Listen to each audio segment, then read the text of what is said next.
Hello guys, in today's video, I will show you how to cancel Google Gemini Advanced subscription. So, in order to do this, first of all, navigate to gemini.google.com.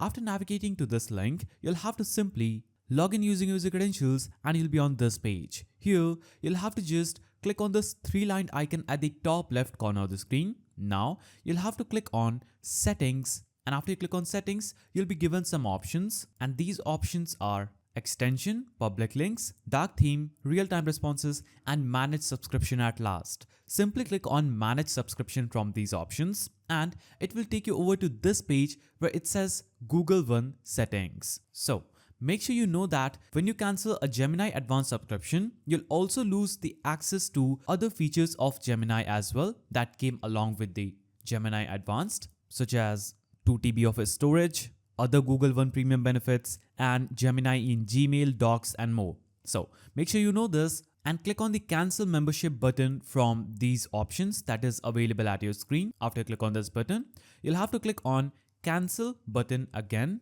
Now after you click on cancel, it will show you a pop-up saying dismiss or cancel membership. Simply click on cancel membership button at last stage and it is successfully going to cancel a Gemini Advanced subscription. So that's how you cancel Google Gemini Advanced subscription. If you found this video helpful, please don't forget to give it a thumbs up and thanks for watching.